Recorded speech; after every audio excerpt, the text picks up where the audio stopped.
Good Tuesday morning, everybody. Chris Allen here on the Sam channel, which is Facebook, YouTube, Instagram, and Twitter, all sponsored by Ace Hardware Marketplace. Got a new sign, plus the logo up there, and then this logo. Well, I just wanted to make sure you knew it was Ace because this Friday I'm going to be at the Ace in T-ville, Tompkinsville. Yeah. Second time we've been there. We were there last year for the weather radio tour. I'll be there this Friday, noon to 2. More on that coming up. Okay, so some of you have not seen a shower at all. It's been very patchy. It's been very just yesterday, the front kind of leaned more in middle Tennessee. And so we were north of the front as it began to stall out. So it kind of shut off the waterworks, if you will, for a little bit. But that front is starting to come back northward as a warm front. And ahead of that and along that front, we're starting to see some showers popping up this morning. Now, most of what you're seeing at the moment is north and west of us along the Ohio River, up there near Evansville, Henderson, Owensboro, Tell City, Indiana. All that is moving off to the north and east. But you see the boundary that sits over us. I mean, it's pretty much splitting Warren County north to south. And it's that front that is going to be the trigger today for a better chance of rain, better coverage of rain. So, therefore, I've got the weather stick indicating green. I know it looks kind of bluish green, aqua, which means water. So it's a little greenish blue, and that's the reason weather stick is showing that color. Not quite blue, not quite green, but aqua. Yeah. So, I think we do stand a better chance of showers today than we did yesterday, as the air is very soupy and we've got that trigger, and a low pressure system is going to pass by also later today, and that's going to enhance the chance of rain for us. Here's a look at the 10-day blender. We go low 80s today. Yesterday's high we thought would be in the low 80s. We hit 86. It was more into the mid 80s. I think the models are not doing a good job of picking up on the amount of sunshine that's with us and the lack of rainfall. I mean, it's one and the same, 6.5 dozen of the other, whatever. But it's therefore it's undercutting the overall high temperature. So that shows 81. Should we get the rain today, I think 81, 82 is going to be doable. If the rain does not happen to hit in your particular area, or maybe at the Bowling Green Airport, it could be another 85, 86 day because of the mugginess in the air and the sun that would be out, kind of like yesterday. Mix of sun and clouds. Looks like it wants to rain, but then it doesn't. So, but I think today with that low pressure system passing by, we stand a better chance of getting some showers and thunderstorms and some heavy downpours today. Then tomorrow, we have one cold front that passes, and I do think it brings our temperatures more down into the lower 80s for a couple of days. We get a little bit of a break from the shower activity, but it's going to come back by Thursday afternoon and into Friday. And look at those numbers, more into the 70s. And with the second cold front, which is going to come through on Saturday with a good chance of showers. But by Sunday, it's gone, and then we warm right back into the 80s, even the mid 80s for the middle of next week. And the muggies will be back. Hey, I keep hearing people say, well, it's summer. It's not summer. Summer doesn't start until a couple of weeks from now. What, June 20th, 21st, somewhere in there? So we're not in summer. I know it feels like it, but this is still spring. I just wanted to note that. Here's a look at mesonet temperatures this morning. I know it's gotten to where you can't tell one season from the other. I get it. So it makes us think that it's summer, but it's still spring. Temperatures, we've got upper 50s to the northern part of Kentucky. Then we start to see low 60s, then mid 60s, and then closer to 70 in western Kentucky this morning. And humidity levels are up, and it just makes it feel muggy. And it's going to be that kind of a day once again across the area.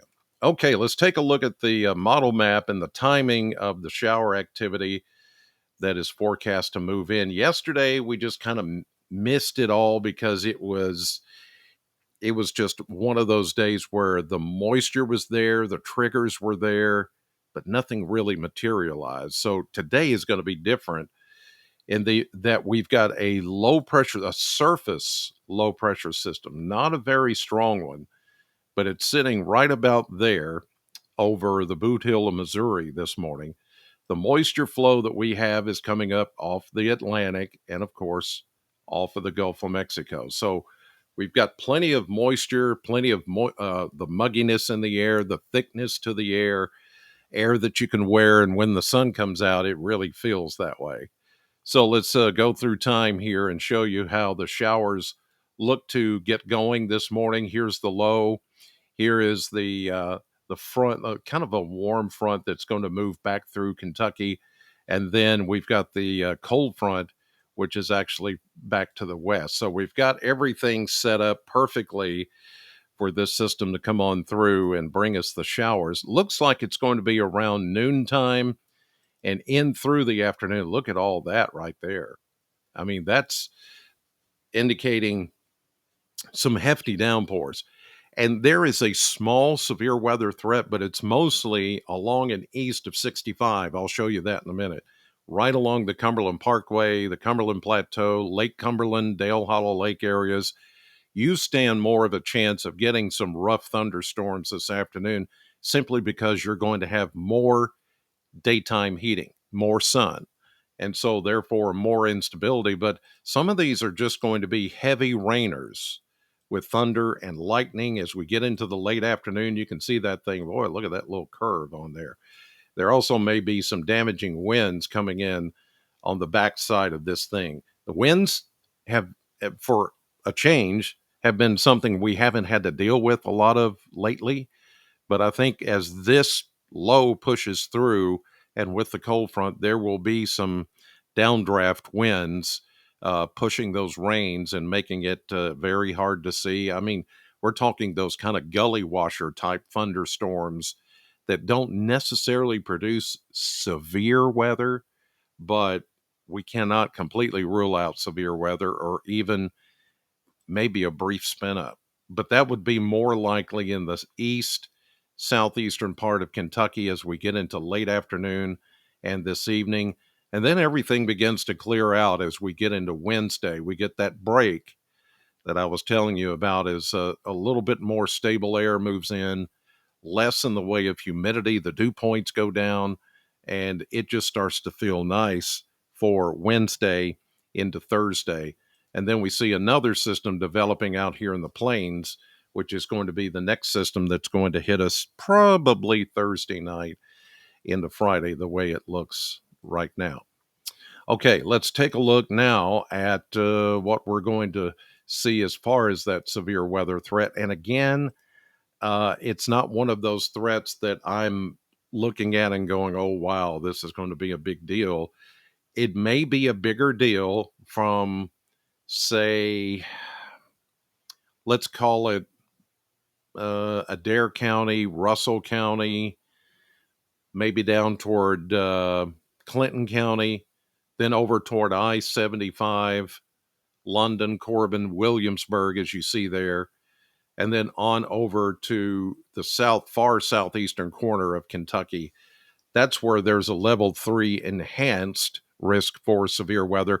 And that's where we could see those little spins as that line of thunderstorms begins to push east with that damaging wind threat.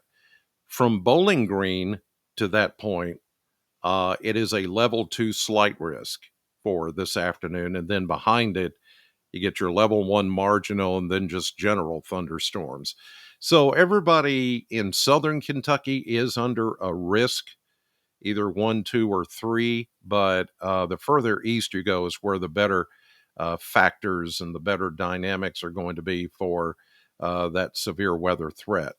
Uh, Again, the main threat is going to be a potential damaging wind, very heavy flooding rainfall, and maybe further east, there could be what appears to be an isolated tornado, brief spin up along that line that's going to come through with the cold front. But we'll keep an eye on it throughout the day and let you know what happens and follow it along. Here's a look at the surface map. You've got that lazy boundary sitting over us. There's the low that's sitting over the Boot Hill of Missouri, enhancing, excuse me, enhancing the moisture. You can see it, the dark green with the red lines indicating heavy rainfall with occasional thunderstorms at that point where the low sits, and the warm front to the east, the cold front to the south. That's going to come on through this evening and sit right over southern Kentucky, therefore enhancing the rainfall again. Then we get into Wednesday, it moves east, some lingering showers. This is tonight, actually, about 7 o'clock. Then we get into early Wednesday, midday Wednesday, everything's fine. Cold front slips through a backdoor front that's going to bring in the more stable air, unstable throat with all the allergies and stuff going in, stuff floating, pollen. It's crazy right now. I hate it. But it should be better Thursday. It should feel better, lower dew points. But here comes that next system out in the plains as we get into Thursday afternoon, Thursday night, into Friday, another cold frontal passage. But this one, much weaker. And as you see there, it's just a cold front with some showers. I don't think it's going to be that big of a deal. It's out of here by Sunday, and we start to see high pressure building in. Big sprawling high pressure takes over for Sunday into Monday and keeps us dry as we head into the latter part of the weekend. One more thing here, and I told you at the very beginning of the podcast, Ace Hardware got another event coming up for the Weather Radio Tour, and it's this Friday in T-ville, Tompkinsville, noon to 2 at the Ace Hardware Marketplace on Main Street. Come by and see me from noon to 2 to get a weather radio just like that one there in the picture for $38.99 plus tax. And Ace Hardware is going to throw in the batteries for you so that I can program the radio right there on the spot for free. So purchase the weather radio, then I program it. And if you live in Monroe County, that's going to be an easy program. And really, all of the programming is easy for me. I've done thousands, tens of thousands of these things over the years. But let's say if you live in Clay County, Tennessee. Yeah, if you live down Red Bowling Springs or someplace like that, I can program your weather radio for Clay County, Tennessee. You don't have to live in Kentucky to get your weather radio programmed by me. I can do it. Tompkinsville, Monroe County sits right on the Tennessee border. So if you live anywhere close to Monroe County or Tompkinsville and you're on the Tennessee side, buy a weather radio, come to Tompkinsville, and I can take care of it this Friday, noon to 2. So I don't want you if you're watching in northern middle Tennessee to go, well, it's a Kentucky thing. It's not. I can program it for any state you want, any county that you want. Just remember, I can't program it for a county here in Kentucky, and then you take that radio to Connecticut and still pick it up, or vice versa. I can't program, if you live here, I can't program a Connecticut county into that weather radio and it pick up Connecticut weather. It's not going to do that. These things are like FM. You can only listen to SAM 100.7 so far, and then you lose the signal. Same thing with the weather radios. They operate the same way. So once you get out of range, you're not going to pick up any counties, except the ones you're in. So, but if you're living around here, northern middle Tennessee, southern Kentucky, I can program your radio to pick up the warnings that you need for your area. So come see me Friday, noon to 2, Ace Hardware Marketplace in Tompkinsville. In the meantime, headed to the radio station, Sam 100.7 for the morning show, 6 to 10. I hope to see you there and listening in this morning. In the meantime, have a great day. God bless you.